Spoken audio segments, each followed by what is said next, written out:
الله أكبر.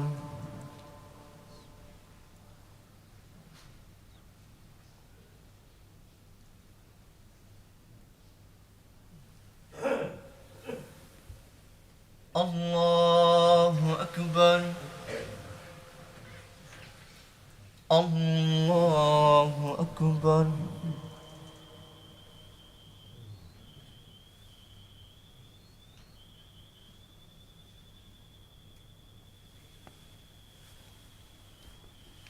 الله أكبر.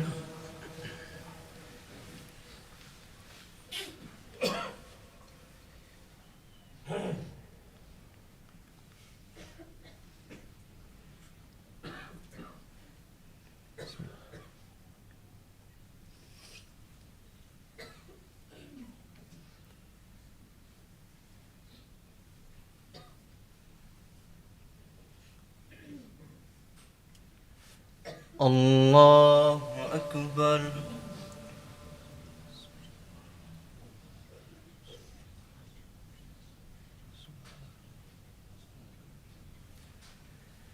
سمع الله لمن حمده.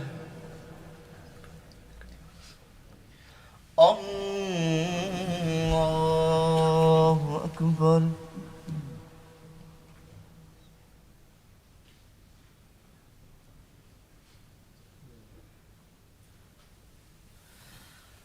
الله أكبر.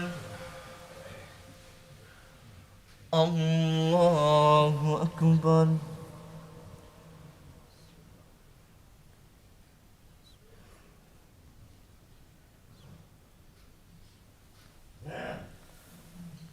الله أكبر.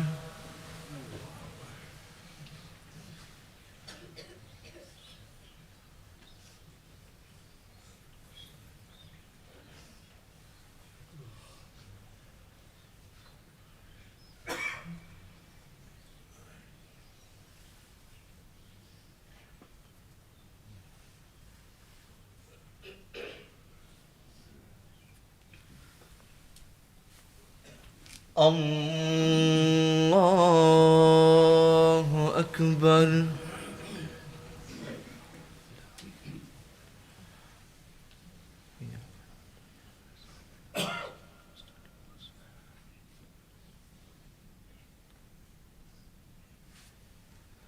الله أكبر.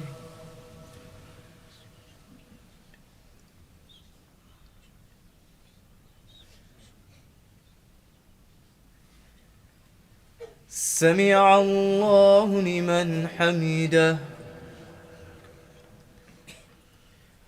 الله أكبر.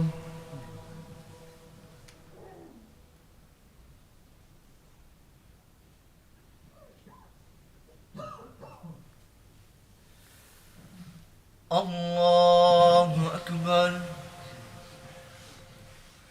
الله أكبر.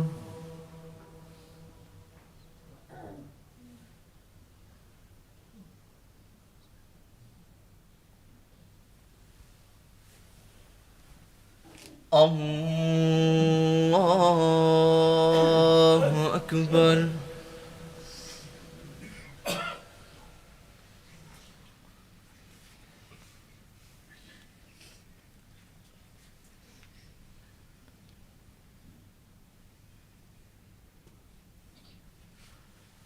الله أكبر.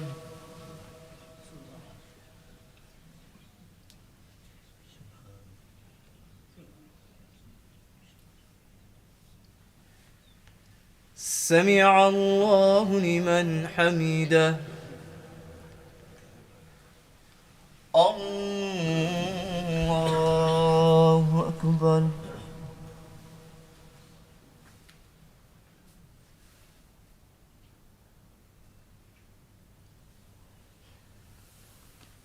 الله أكبر. الله أكبر.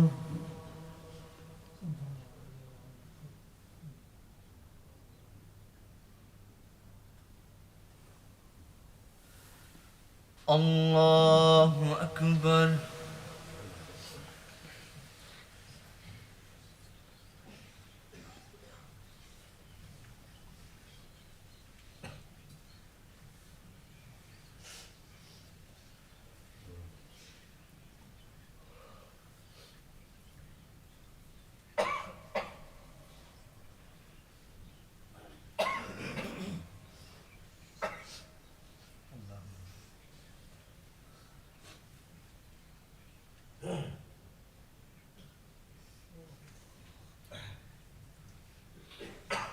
السلام عليكم ورحمة الله. السلام عليكم ورحمة الله.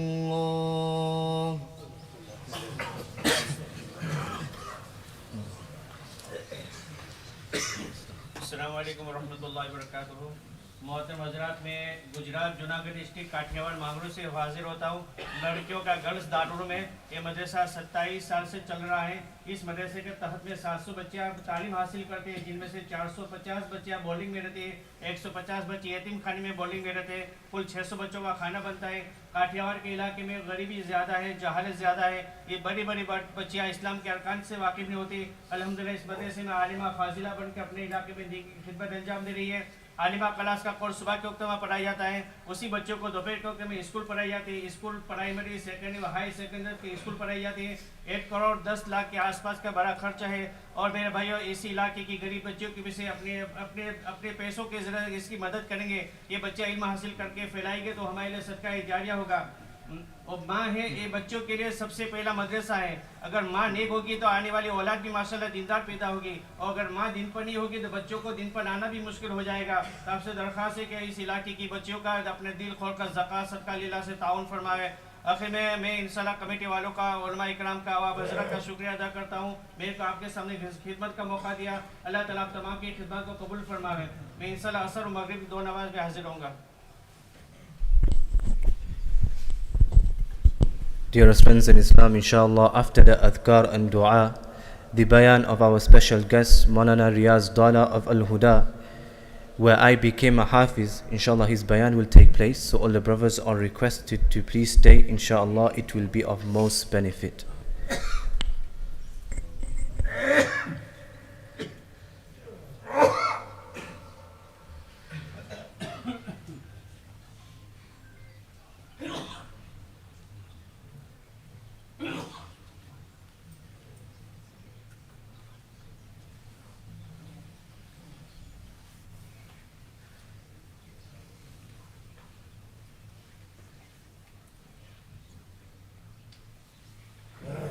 Bismillahirrahmanirrahim.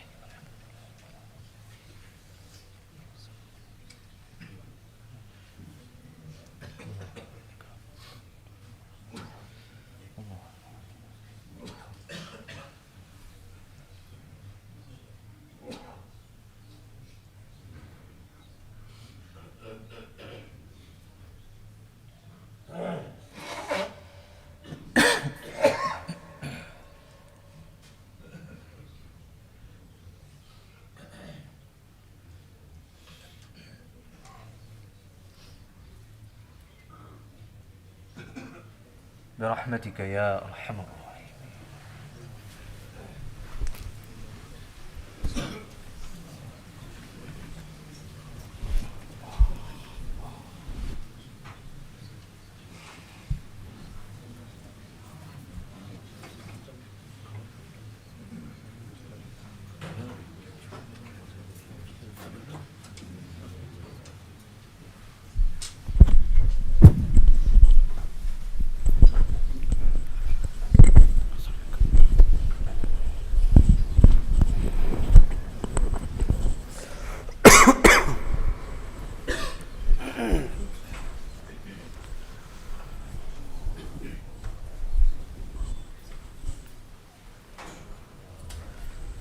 Bismillahirrahmanirrahim. Alhamdulillah. Alhamdulillah nahmaduhu wa nasta'inuhu wa nastaghfiruhu wa nu'minu bihi wa natawakkalu alayhi wa na'udhu billahi min shururi anfusina wa min sayyiati a'malina. Man yahdihillahu fala mudilla lahu wa man yudlilhu fala hadiya lahu. ونشهد أن لا إله إلا الله وحده لا شريك له ونشهد أن سيدنا ونبينا ومولانا محمدا عبده ورسوله صلوات الله عليه وعلى آله وأصحابه وأزواجه وذرياته ومن تبعهم بإحسان إلى يوم الدين. أما بعد فقد قال الله تبارك وتعالى في القرآن المجيد والفرقان الحميد بعد أعوذ بالله من الشيطان الرجيم بسم الله الرحمن الرحيم. يا أيها الذين آمنوا إنما الخمر والميسر والأنصاب والأزلام رجس من عمل الشيطان فاجتنبوه لعلكم تفلحون. وقال النبي صلى الله عليه وسلم لا يشربن ناس من أمتي الخمر يسمونها بغير اسمها أو كما قال عليه الصلاة والسلام.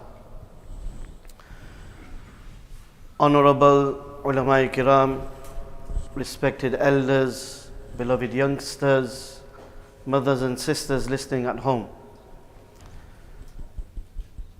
There is no doubt that the life that Allah subhanahu wa ta'ala has granted to each and every individual upon this earth is a life of challenges. This is why Allah subhanahu wa ta'ala in the Quran He says, وَلَقَدْ خَلَقْنَا الْإِنسَانَ فِي كَبَدٍ. So each and every individual along this journey of life will face struggles, will be faced with different forms of challenges. The path that one decides and the direction that one decides to go in is an option that Allah subhanahu wa ta'ala has given to each and every individual. But there is no doubt, in a riwayat it is mentioned, إِنَّ اللَّهَ تَعَالَى خَلَقَ الْمَلَائِكَ وَرَكَّبَ فِيهِمُ الْعَقْلِ. That when Allah subhanahu wa ta'ala created the angels, He endowed the angels with intellect. وَخَلَقَ الْبَهَائِمْ وَرَكَّبَ فِيهِمُ الشَّهْوَةِ. And He created the animal race and entrenched within them desires. وَخَلَقَ الْإِنسَانِ وَرَكَّبَ فِيهِمُ الْأَقْلَ وَالشَّهْوَةِ. When it came to the human race, Allah subhanahu wa ta'ala endowed them with intellect and also entrenched within them desires.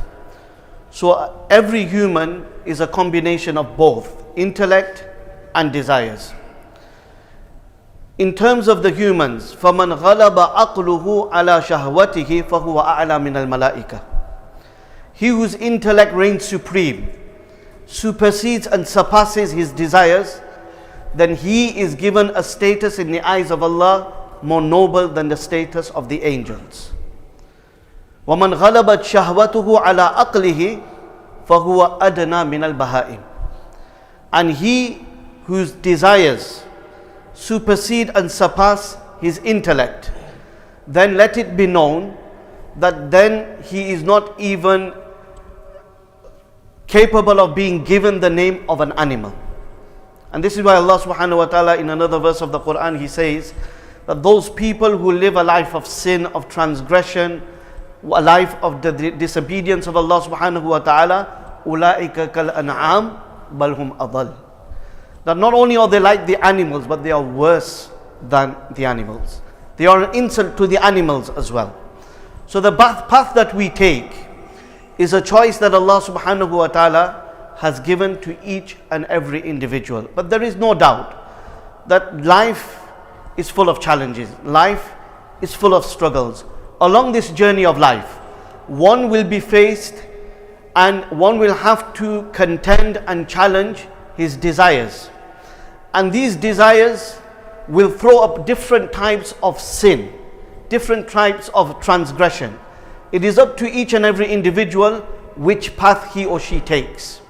One particular challenge that each and every individual is probably being faced with and as a whole probably is more harmful to each and every individual, and not just the individual but to our communities as a whole, and something that many young people and even some elderly people are becoming very engrossed and very deeply involved which is not having just an impact on themselves, but having a detrimental impact on the family kind of structure as a whole, the community structure as a whole. And this is the very vice, and this is the very sin of becoming involved in intoxicants, namely drugs. Namely drugs. It's a topic nobody likes talking about. It's a topic that probably on many occasions when you're sat in this very place that I am, you think to yourself, is it even worth mentioning such a thing? But it's a reality. It's a reality. Many of our youth have become so involved in this particular vice that, believe it or not, even though there may be people sat over here in the crowd thinking that, you know what, there are vices that are more greater than this. But I will say to you that a person that is involved in this particular vice, then all the other vices will automatically become intrinsic to him. He will become involved in all the other vices automatically, whether one likes it or not. So this is such a vice that is so important that we understand the harms of this vice. And this is why Allah subhanahu wa ta'ala, when mentioning intoxicants as a whole, in the Quran, what does He tell us? إِنَّمَا الْخَمْرِ وَالْمَيْسِرِ وَالْأَنصَابِ وَالْأَزْلَامِ رِجْسٌ مِّنْ عَمَلِ الشَّيْطَانِ. This is one of the filthy acts of the devil, one of the filthy acts of shaitan.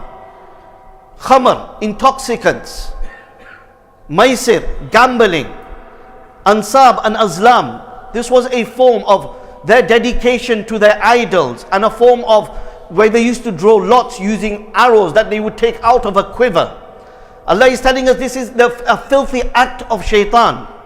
And why does shaitan want each and every individual to become involved in this? إِنَّمَا يُرِيدُ الشَّيْطَانِ أَن يُوقِعَ بَيْنَكُمُ الْعَدَاوَةِ. That the whole purpose of shaitan wanting individuals to become involved in these acts is so that he may stir up hatred. He may stir up trouble amongst you. And what does the Quran say? فَاجْتَنِبُوهُ. Stay away. Do not even go anywhere near this. It's not an option. We're not being told that, you know what, if you can refrain, if you can't, it doesn't matter. No. The expression of the Quran is stay away. Even if it means having to experience cold turkeys, even if it means having blowbacks. Fajtanibu, stay away. Do not go anywhere near this. لَعَلَّكُمْ تُفْلِحُونَ, if you want to become prosperous. And in the very tafsir of this ayat, in Bayanul Quran, it is mentioned that فيه أن المعاصي تتضمن المضر الدنيوية كتضمنها المضر الأخروية. That a person who is involved in sin, in particularly this sin, you will find that not only will he be harming himself in this world, but it will have a detrimental impact on his hereafter as well. And we see individuals, and I'm sure your ulama, your ai over here will say to you that so many times in the year we are approached by parents, by mothers, by fathers. We receive phone calls and they are crying on the other side of the phone, or they are crying when they meet with us. And the very issue is that, Moulana, I have this issue that within my family an individual has become involved in this filthy habit of consuming drugs. And he's now got to this stage where he is doing this, he's doing that, and all the vices, like I mentioned, will be following this very habit. And here we have to deal with this issue. And we have to advise them that, listen, what can you do? Medication, counseling, rehab. These are all the directions we have to point them in. And unfortunately, we don't have a Muslim rehab where we can point these people in that direction. So we have to send them to these other places. And that is if this individual who is involved in this habit is willing to even accept this. Otherwise he goes beyond. And because of this one individual being involved in what it is, what actually happens? The very bottom line is that the lives of each and every individual living within a household is affected by this individual. The marriage is on the rocks. The children are absolutely everywhere. And on top of that, the mother and father don't know what to do. You have one parent who will, kind of take the path of empathy, that they will try and reason with this individual who's involved in this filthy habit. And then on the other side, you've got the other parent who wants to try and adopt the path of an iron fist, that no, we need to be strict. We need to, show a bit of authority over here. And then that creates problems within the parents. That creates problems within the marriage. And it's completely, you're going downwards on a downward spiral. And it totally kind of goes out of proportion and out of control. You can talk to two individuals, two children of the same family. One becomes a high flyer. He does so well from a worldly aspect, from a dini aspect. He's doing really well. And you say to him that, beta, what motivated you, knowing that the background he came from? What motivated you to do so well? What does he turn around and say? He said, my father was a drug addict. And I didn't want to kind of follow his path. I wanted to break the cycle. Hence, he motivated himself and he did well for himself. You speak to the younger sibling, beta, what happened to you? Where did you go wrong? So my father was a drug addict. So you can choose to be the consequence of somebody else's wrong, or you can break the cycle there and then. The choice is yours. So those people that are involved in this particular habit, let it be known to you that as well as the downward spiral that you will have to endure in this world, you will have to endure many detrimental harms also in the hereafter. It is mentioned that on one occasion Malik bin Dinar rahmatullahi alayh, he went for Hajj. And he said, whilst I was there in the Haram of Makkah and I was witnessing the thousands of people, I was stood to one side and I was watching all the people converging towards the Kaaba, making tawaf of the Kaaba. And it's a pleasant sight, we all know. Just watching people going towards the Kaaba and making tawaf. So he said, I was there watching this, the thousands of people going towards the Kaaba. And whilst I was stood there watching this thought occurred in my heart, that manil maqboolu minhum wa manil mardud. That all these people are here, thousands and thousands of people that have come for Hajj. But who is it from amongst them whose Hajj has actually been accepted? And who is it from amongst them whose Hajj has actually been rejected by Allah subhanahu wa ta'ala? So this thought occurred in my heart.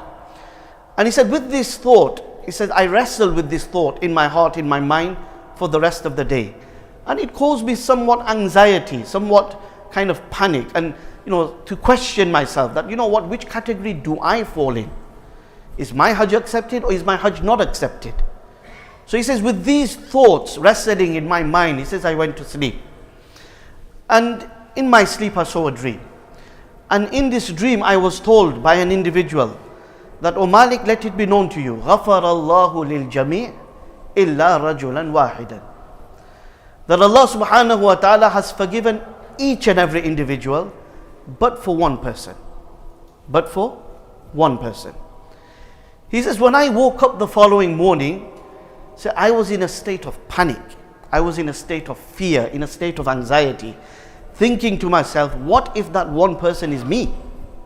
What if I'm the person whose Hajj has not been accepted? And again, I spent the rest of my day wrestling with this thought and panicking, full of anguish in my heart and in my mind. And I spent the rest of my day in this very manner. The following day I went to sleep again.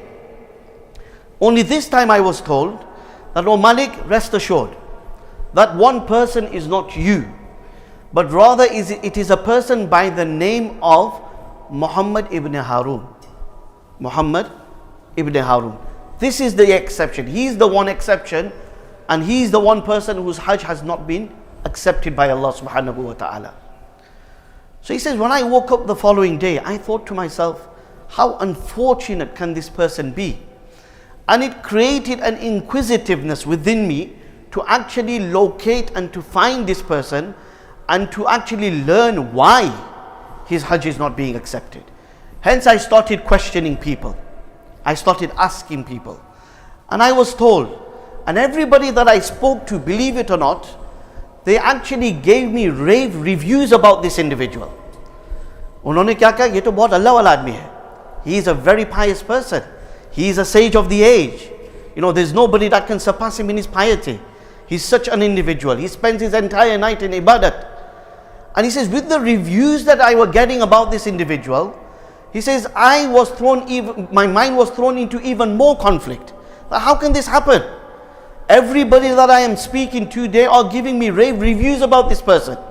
Yet on the other side, I am being told that he is the only individual whose Hajj hasn't been accepted. So he says, I wanted to meet him even more. And I yearned to meet him even more. Eventually, I was able to locate him and I was able to find out his whereabouts. So I went to him and there he was in a room, engaged in his worship. And as soon as I walked in and I sat down, he realized who I was. And he realized that I was sat behind him. So he questioned me, "Oh Malik, what is it? Why have you come here?" He says, "But when I saw him, I was overtaken by awe. The nur on his face, the look of piety on him, the demeanor, the humbleness, the modesty." He says, I didn't even have the heart to disclose to him why I had actually come there. So with a tremble in my voice and with a murmur in my tone, he said to me, "Listen, don't be afraid. Please tell me, why are you here?" So I told him. He says, "I had a dream. And in this dream I was told that everybody's Hajj has been accepted, but for yours. And looking at you, I can't understand why this is." What did he turn around and say? He said, "Oh Malik, you are not the first person to say this to me." He says, "I have been coming for Hajj for the past 30 years. How long? 30 years.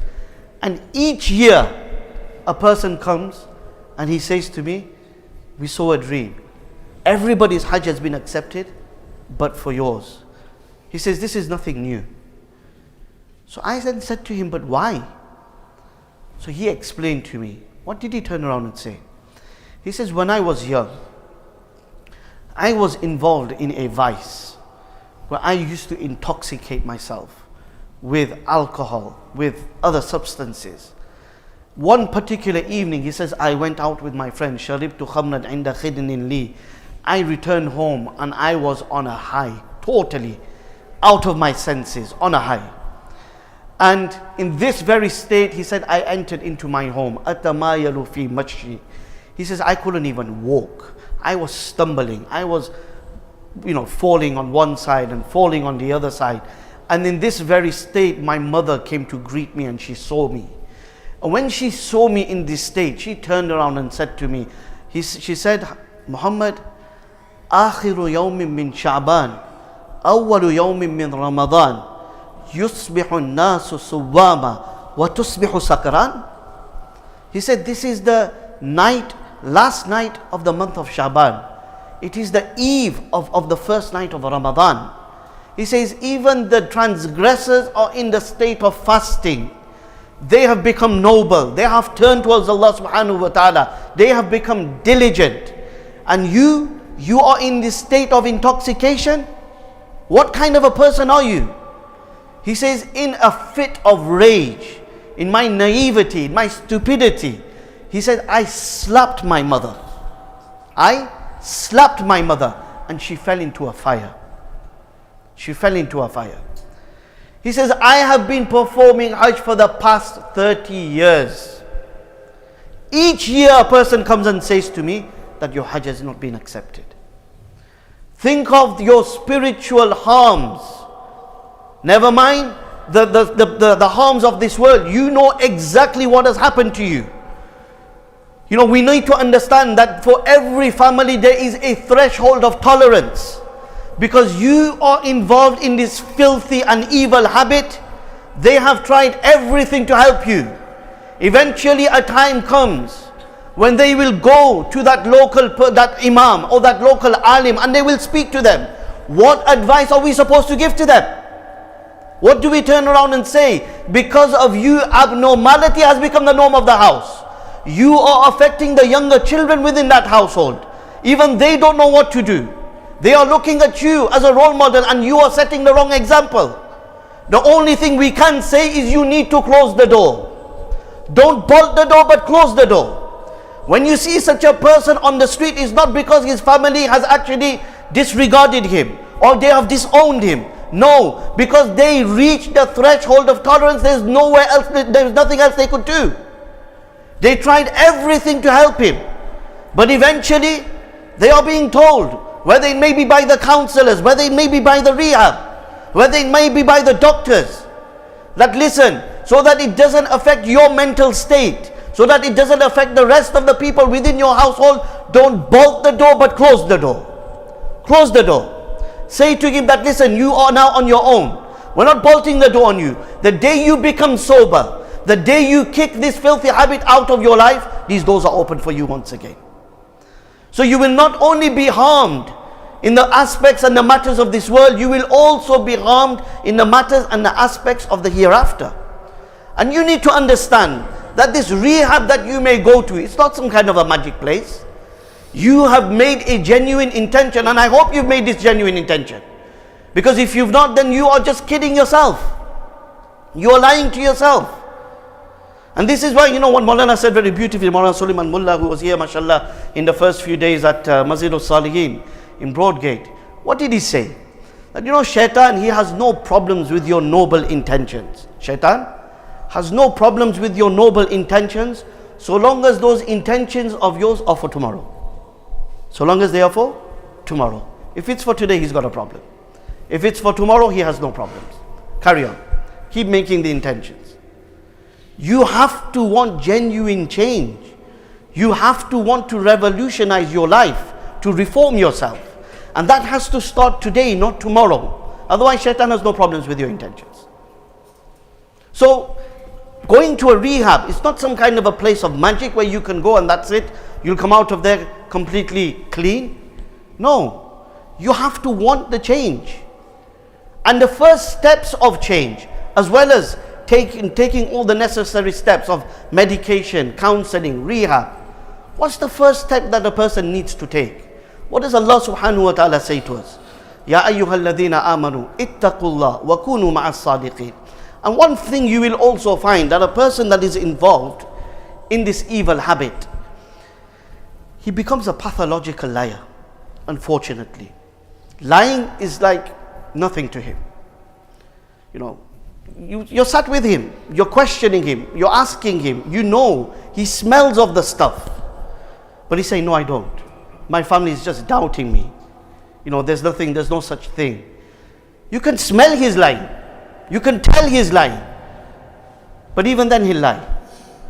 What did Fir'aun say? Ma urikum illa ma ara wa ma ahdikum illa sabila rashad. He thought he was in the right. He says, listen, what I'm telling you is correct. Just follow what I'm telling you to do. And this guy becomes the same. I'm fine. I'm doing the right thing. But no, you're not.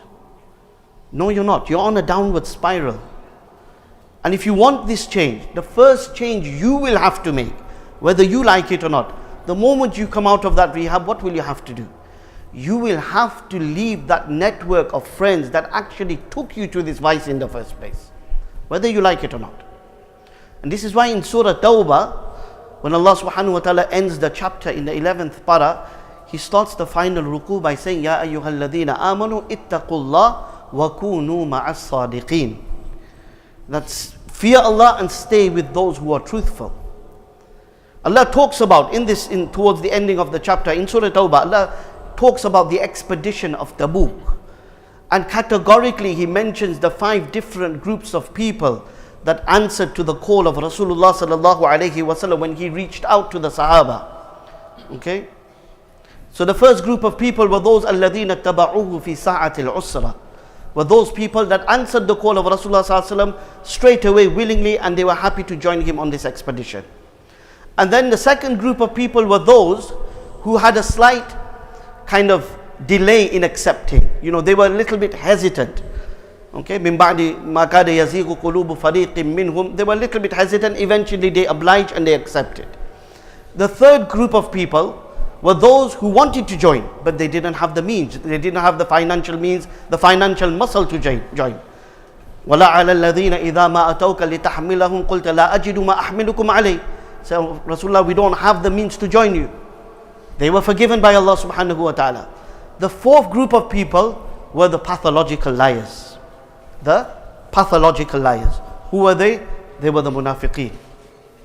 وَقَعَدَ الَّذِينَ كَذَبُوا اللَّهَ وَرَسُولَهُ. That was that group of people. And the fifth group of people were those 10 genuine Sahaba. 10 genuine Sahaba who didn't go.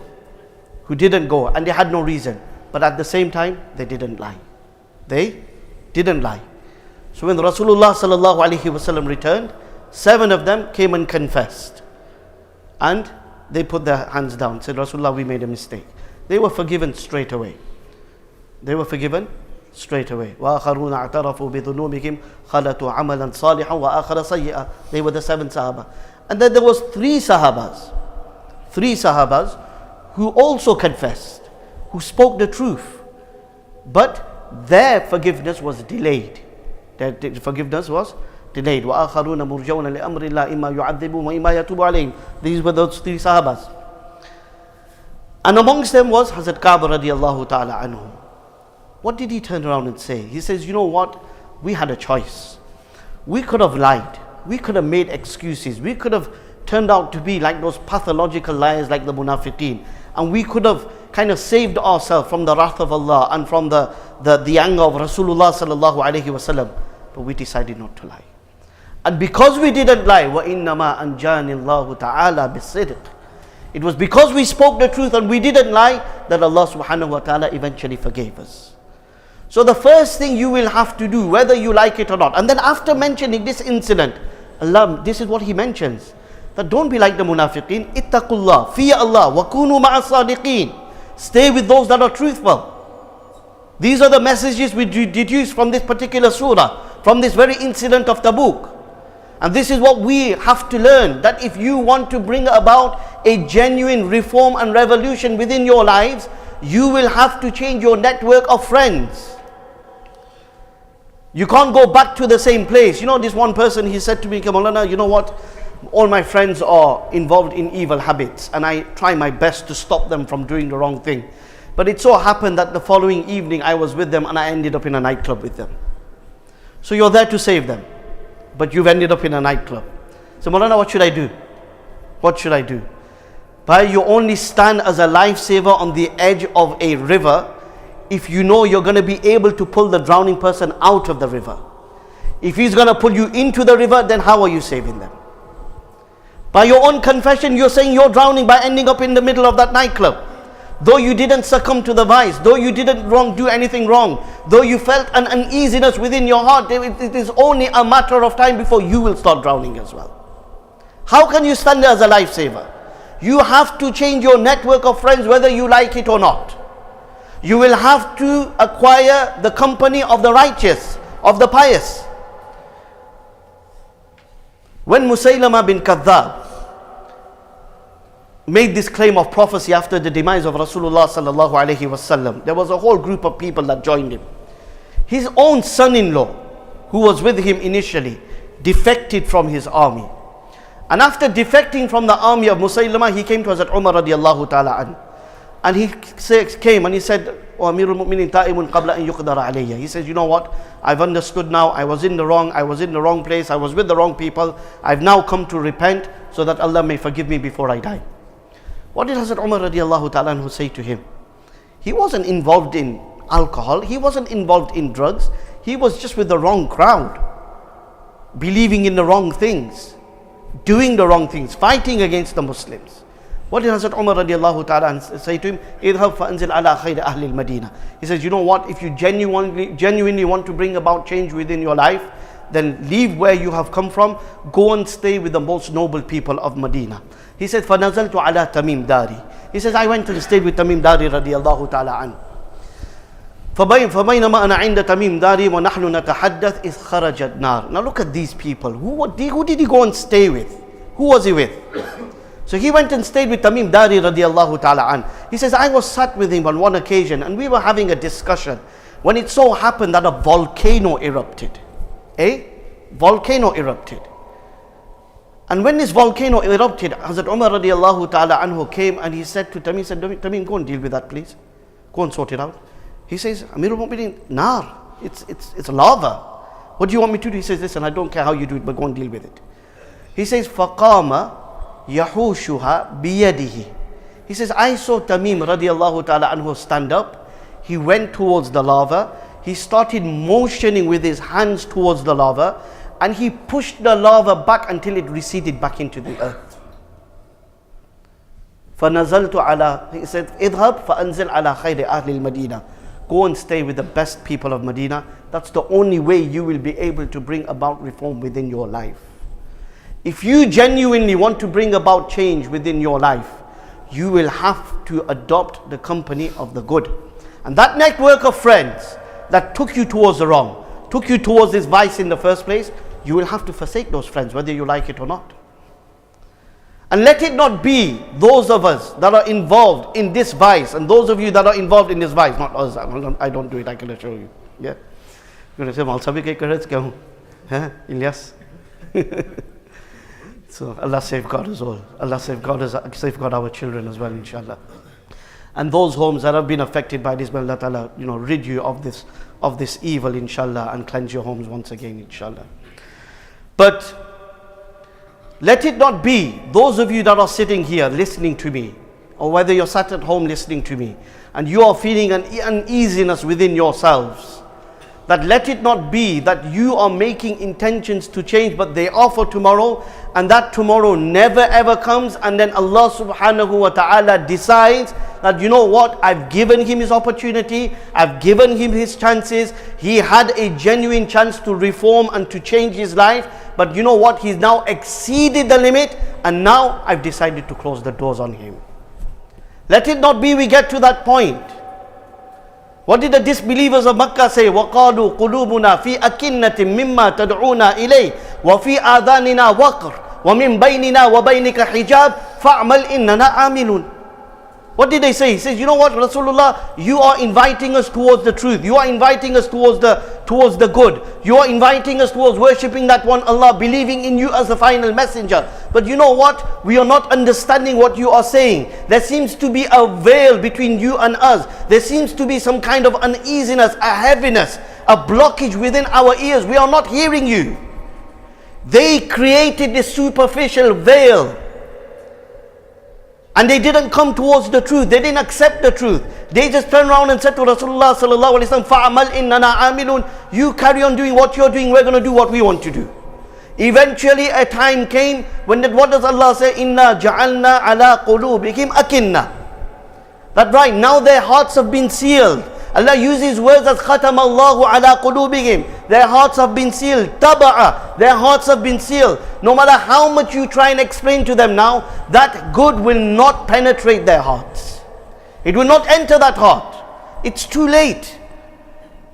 Let's turn to Allah before the doors are closed. Let's not live in this hope that, you know what, I'll change tomorrow or the day after. You know, once Rasulullah sallallahu alaihi wasallam was sat in a gathering, and there was a Sahabi sat nearby, and he was eating. And he was eating with his left hand.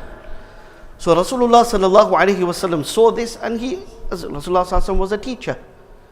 Innama bu'ithtu mu'alliman. When he saw him doing this, he obviously said to him, he says, "Why? Kul bi yaminik. Eat with your right hand." So he turned around and said, he says, "Mastata'tu." He says, I can't eat with my right hand. So what did Rasulullah sallallahu alaihi wasallam do? He said, "Lastata'ta." What did he turn around and say? "Lastata'ta." He says, "You're telling me you can't do this?" He says, "You know what? You'll never ever be able to do this now." Ma mana'ahu illa al-kibr. It was his pride that stopped him. It was his ego, his desires. فَهُوَ أَدْنَى مِنَ الْبَهَائِمِ. This is what we're being told. That if you let your ego, your desires, your pride get the better of you, you will be worse than the animals. فَمَا رَفَعَهُ إِلَى فِيهِ. Until the day he died, this person, he was a Sahabi. He could not lift his hand up to his mouth till the day he died. Why? مَا مَنَعَهُ إِلَّا الْكِبْرِ. So let it not be that, you know what, the doors are closed on us. We have this genuine opportunity to change. We can stop the buck right here if we want, but you've got to want it from within. And so long as you turn towards Allah subhanahu wa ta'ala, there is no better month, there is no better time, and there is no better opportunity than this. Turn towards Allah subhanahu wa ta'ala, raise your hands. And on the other side, I mean, there's so much more that could be said. about integrating these people back into our societies, and also talking about those people who may not be habitual of actually taking these evil substances themselves, yet they are supplying it to other people. And here they are, they pull up in their fancy cars, in their designer clothing, and they're coming inside of the masjid. Yet on the other side, you are destroying families. You are destroying lives. You should hang yourself in shame. And that's the reality, whether we like it or not. Time doesn't permit to go into much detail, but there's so much more. But when these people are trying to bring about a reform within their lives, we need to reintegrate them within our societies so that they don't have a relapse. They don't go back to their evil habits. But I would like to reach out to everybody today, that if we are involved in any form of vice, especially this particular one, let's turn to Allah subhanahu wa ta'ala. Let's make that intention to change today. Make that intention to change so that it may not happen where people are saying to us, I was speaking to a very close friend of mine, and I've known him for years from Stoke-on-Trent. And when I rang him just after iftar, and he had a brother sat with him in his house, and he said, Moulana, this guy was a drug dealer. Speak to him. And he put him on the phone. He says he was so bad and he went so far that on one occasion he said to his mother that if you say anything to me, he says, I'll bury you in the garden. This is the limits you will go to. He says he's been shot in the eye. He goes, you name it, he's done it all. He's done it all. And there he was, bichara. He had a big beard. And he was there genuinely want to bring about a change within his life. So if you want to change, and we're not saying leaving sin is easy, but we're definitely saying that it's possible, so long as you want it from within. So may Allah subhanahu wa ta'ala grant us all the tawfiq, to reform ourselves, to abstain from all form of sin. And within this divine month, may Allah subhanahu wa ta'ala grant us all the tawfiq to connect with Him, to bond with Him, and to gain a closeness with our beloved Nabi sallallahu alayhi wa sallam. Wa akhiru da'wana alhamdulillahi rabbil alameen. بسم الله الرحمن الرحيم اللهم صل على سيدنا ومولانا محمد وعلى آله وأصحابه صلاة تنجينا بها من جميع الأهوال والآفات وتقضي لنا بها جميع الحاجات وتطهرنا بها من جميع السيئات وترفعنا بها عندك أعلى الدرجات وتبلغنا بها أقصى الغايات من جميع الخيرات في الحياة وبعد الممات إنك على كل شيء قدير يا ودود يا ودود يا ذا العرش المجيد يا مبدو يا معيد يا فعال لما يريد نسألك بنور وجهك الذي ملا أركان عرشك ونسألك بقدرتك التي قدرت بها على جميع خلقك ونسألك برحمتك الذي وسعت كل شيء لا إله إلا أنت يا مغيث أغثنا يا مغيث أغثنا يا مغيث أغثنا يا من لا تراه العيون ولا تخالطه الظنون ولا يصفه الواصفون ولا تغير الحوادث ولا يكشى الدوائر يعلم مثاقيل الجبال ومكائل البحار وعدد قطر الأمطار وعدد ورق الأشجار وعدد ما أظلم عليه الليل وأشرق عليه النهار ولا تواري منه سماء سماء ولا أرض أرضا ولا بحر ما في قعره ولا جبل ما في وعره اجعل خير عمرنا آخرة وخير أعمالنا خواتمة وخير أيامنا يوم نلقاك فيه اللهم إنا إليك ضعفاء فقوي في رضاك ضعفنا وخذ إلى الخير بنواسينا واجعل الإسلام منتهى رضائنا اللهم ثبتنا على الإيمان وأمتنا على الإيمان واحشرنا يوم القيامة مع المتقين مع الإيمان اللهم إنا نسألك من الخير كله عاجله وآجله ما علمنا منه وما لم نعلم ونعوذ بك من الشر كله عاجله وآجله ما علمنا منه وما لم نعلم اللهم إنا نسألك من خير ما سألك منه عبدك نبيك محمد صلى الله عليه وسلم ونعوذ بك من شر ما استعاذك منه عبدك نبيك محمد صلى الله عليه وسلم وأنت المستعان وعليك البلاغ ولا حول ولا قوة إلا بالله العلي العظيم سبحان ربك رب العزة ما يصفون وسلام على المرسلين والحمد لله رب العالمين برحمتك يا أرحم الراحمين.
Respected brothers, this is just a gentle reminder that we've passed the halfway mark of the month of Ramadan. It's the beautiful day of Jum'ah. We are sitting in the masjid and there's almost 5 minutes left for iftar. And the ummah is struggling not just locally but around the world. The least we can do is engage in durood and make a dua. The worst we can do for ourselves and for the people who are sitting around us is to engage in talk.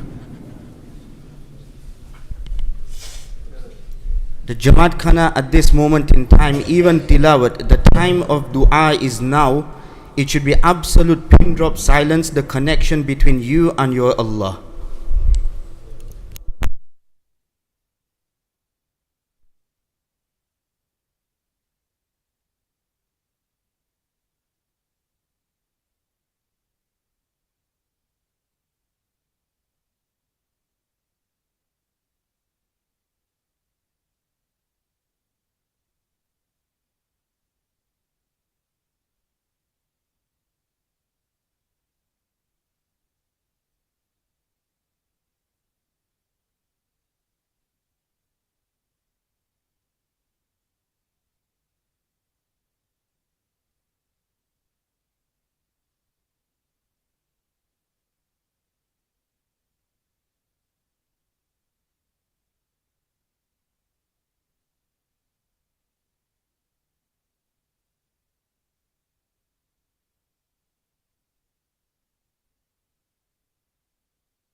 بسم الله الرحمن الرحيم اللهم لك صمت وعلى رزقك أفطرت.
الله أكبر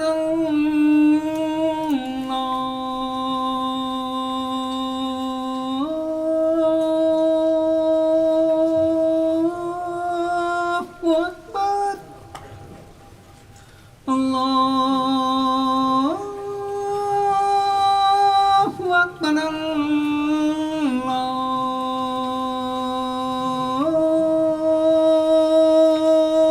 الله أكبر أشهد أن لا إله إلا الله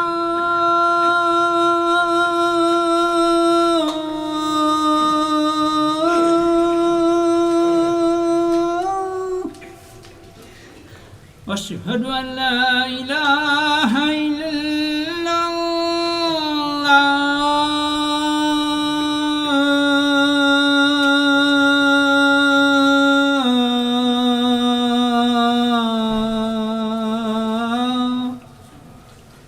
أشهد أن محمد رسول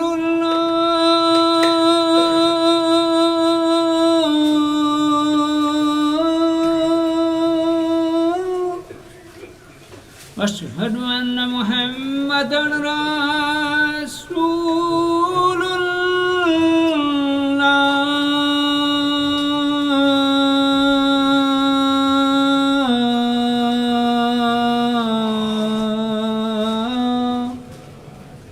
هيا على الصلاة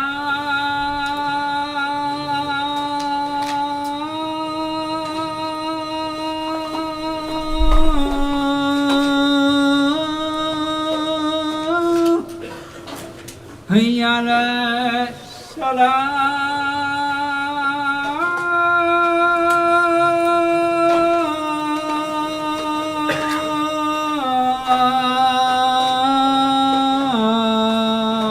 الصلاة هيا على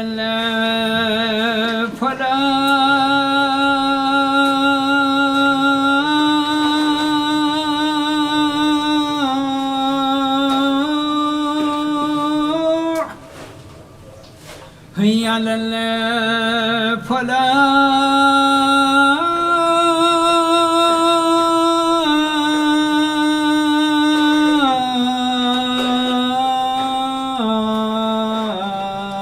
الفلاح الله أكبر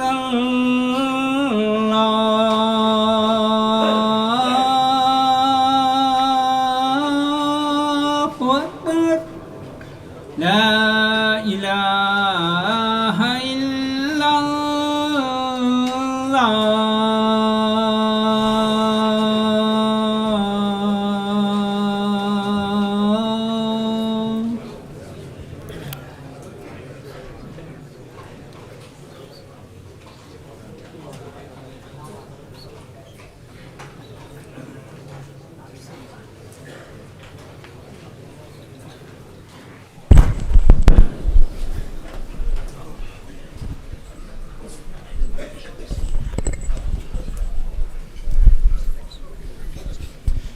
Allahu Akbar, Allahu Akbar, Allahu Akbar, Allahu Akbar. Ashhadu an la ilaha illallah, ashhadu an la ilaha illallah. Ashhadu anna Muhammadar Rasulullah, ashhadu anna Muhammadar Rasulullah.